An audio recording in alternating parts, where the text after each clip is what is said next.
a second here and we'll get started.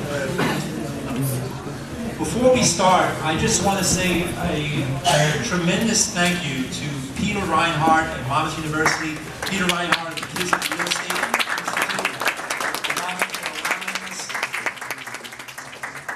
to use their wonderful facility for this. They've been tremendous as far as setting this up. A lot of work goes into planning these hearings, and to have a facility be so cooperative and so understanding, it really helps. I just want Peter to say a few words and then welcome everybody and then we'll get started, okay? Thank you. It's funny. Tomorrow night I will be teaching in this very room. Anybody wants to come to my business law class dealing with negotiable instruments tomorrow night, come on over. But on behalf of Monmouth University, welcome. How many of you, it's the first time on the campus? It's a beautiful campus. Yeah, and you came in the daylight, barely. That's good. Well, we hope you come back more, enjoy the facilities. Thank you for support of our observations to provide public forums for discourse on important public policy topics, which this clearly is. I took the liberty, since I had a bunch of people coming to visit us, of putting out a one-page handout. If you're interested in learning more about real estate, or you have students, or family, or friends, or even yourself, we have a wonderful broad variety of courses that we offer. And frankly, one of the topics that I teach in my class on real estate regulation is estate planning. And so this is very interesting for me because I have to change all the stuff that I've been teaching for the last 10 years to deal with the way the new state strategic plan is evolving. So again, on behalf of Monmouth University, thank you for coming, and we appreciate your polite discourse throughout the rest of the evening. And by the way, Professor Scharfenberger is also a professor here, and I imagine things. So, thank you. And I can't make you class tomorrow because I have to teach. Just another little factoid. You know they shot Annie here? They didn't shoot Annie, but they shot the movie Annie here over in Wilson Hall. Now the format for the comment period is very simple, but we like to do this to sort of keep it orderly, keep it moving, and make sure everybody has a chance to speak. We ask that you limit your comments to 5 minutes, and we're pretty strict about it because there's a lot of folks who want to speak, and if you go over and then the next guy goes over, the next gal goes over, all of a sudden somebody may get shut out, and we don't want to see that happen. So please keep your comments to 5 minutes. Please keep them only to the state strategic plan. I know there's a lot of issues out there and emotions get high, and we've had folks all over the map with everything, global issues. They're important, but not for this forum. We really want your input here. There's also not going to be any ceding of time. So if you only speak for 3 minutes or 4 minutes, we're going to go on to the next person and keep it orderly that way. And Dan is going to call the names. Typically, we tried this last night. I think it worked out pretty well. He'll call 2 names so you'll be ready to speak. You know you're the next one, and we took them, I think, pretty much in the order that they came in. So if you were here early, you're probably going to be up next. So with that, let's get started. And I'll apologize in advance for butchering anybody's name. This one is easy, so thank you, Mike Jones. Mike Jones is up first. What we'll do is we'll put any names that are not in the room. We're not going to put them aside.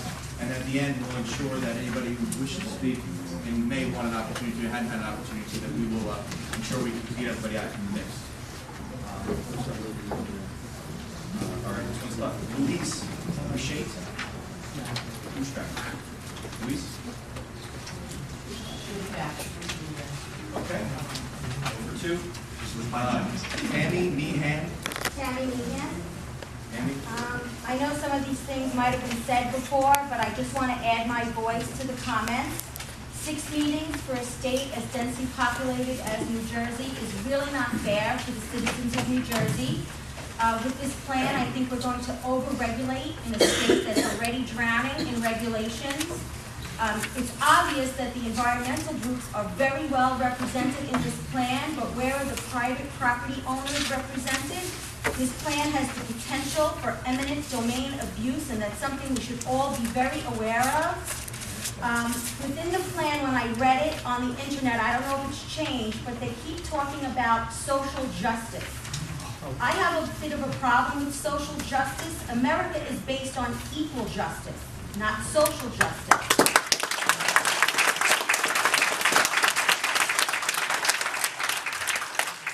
Social justice means different things to different people. But for a lot of people, it means distribution of wealth. And I think what the plan needs is a glossary and with some definitions, so we know exactly what it is that you're talking about, so we're on the same page. I think this plan will take away control from local governments and put planning for towns in the hands of regional bodies who are not elected and are unaccountable to voters. And that is not the American way. Thank you. Thank you.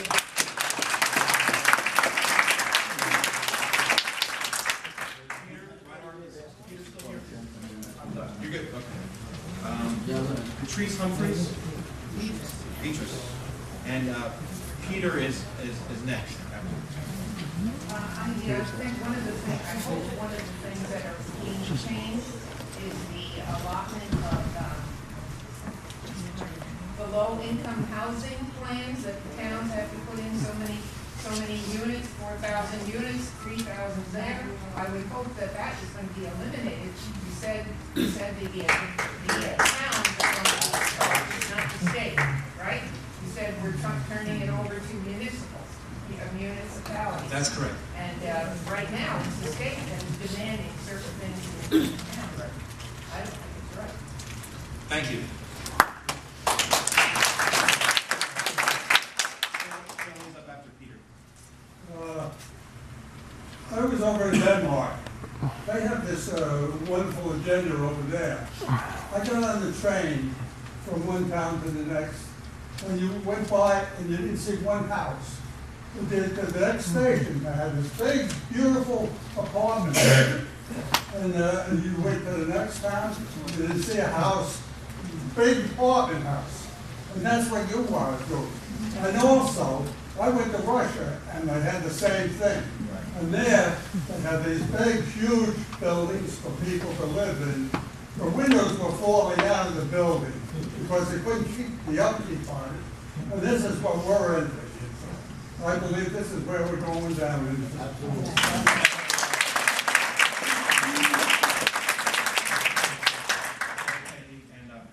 Corey Westco is up after Shelley.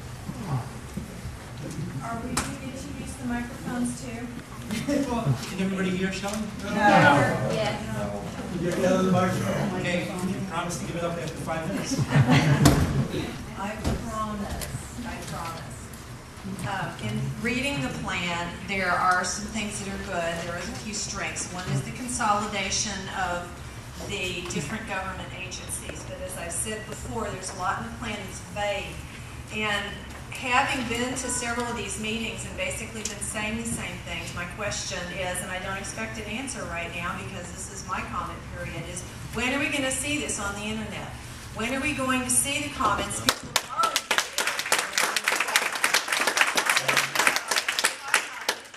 I don't know what someone else has said.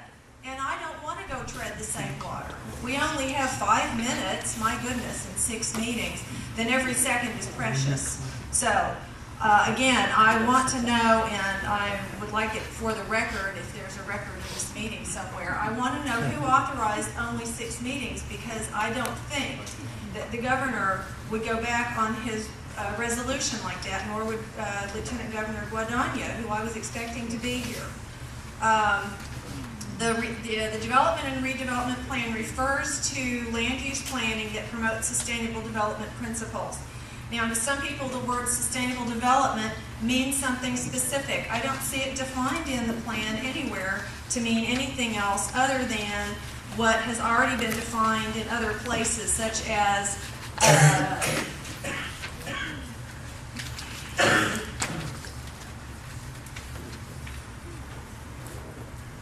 J. Gary Lawrence. Participating in a UN advocating planning process would very likely bring out many who would actively work to defeat any elected official undertaking local Agenda 21 sustainable development.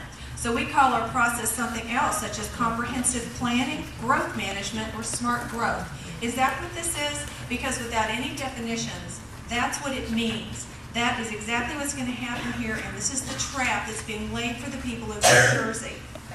If we don't have better definitions, this is what we're going to come up with, and it's a very real threat. You know, we think that this is some kind of a strange thing that's not happening in our community, but it is. It is.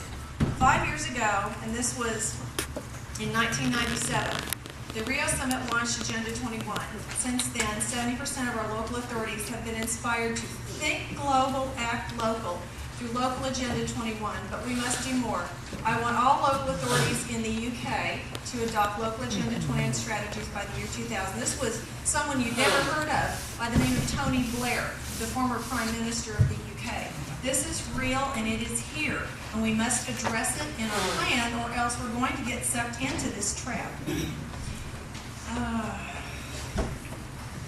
Again, if you look at the plan, putting these goals into action requires certain things. Here's the guiding principles for state decision making. In spatial efficiency, we see the economic, social, and environmental benefits, okay? This is economy, equity, and environment, the 3 E's of sustainability as planned, as stated in Agenda 21.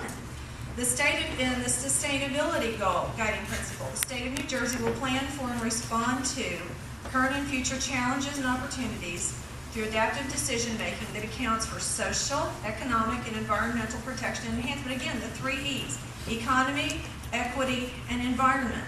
And if you don't think that that's actually what's going to happen if this was implemented, you just need to look at the UN's own documentation, which will clearly show you this, the 3 E's. So again, I ask you, when are we going to see these terms defined? When will we be able to see them on the internet? Because I'm concerned, I'm hearing other people are concerned. One way to help stop this from happening is, and I'm not sure if anyone suggested this yet, but to implement something called a Property Rights Council. A Property Rights Council is a group of citizens whose mission is to make sure that no legislation is enacted, no ordinance passed that would tread on our right to property. Our right to property is sacrosanct and it's protected in the Constitution. But there's a lot of ways in which those property rights have been tread upon at this point. When you start looking at the amount of law that's been implemented directly in the United States of America, here's a document, it's public domain. Everything I'm showing you is public. There are thousands of laws that have been implemented in the United States of America to implement Agenda 21 and trample all over our rights. This is not just property rights, it's human rights as well.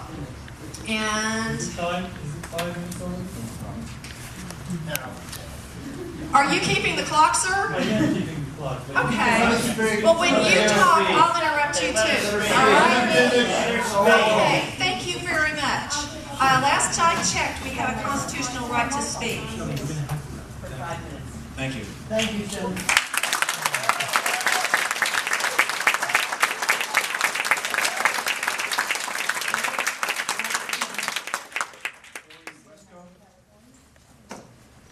Good evening, my name is Corey Wesco, and I'm here on behalf of the New Jersey Builders Association.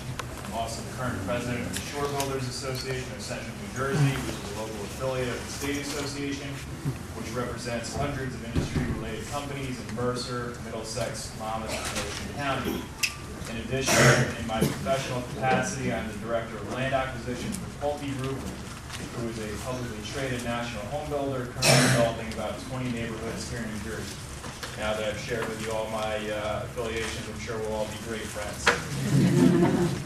But seriously, on behalf of both Pulte and the New Jersey Builders, we'd like to applaud the administration for taking on this challenge. The state planning process has been in need of new direction for many years, and we feel strongly that this is an opportunity to streamline past inefficiencies and make New Jersey a state more competitive with our neighbors. It's important that I state now that we are appreciative of the many natural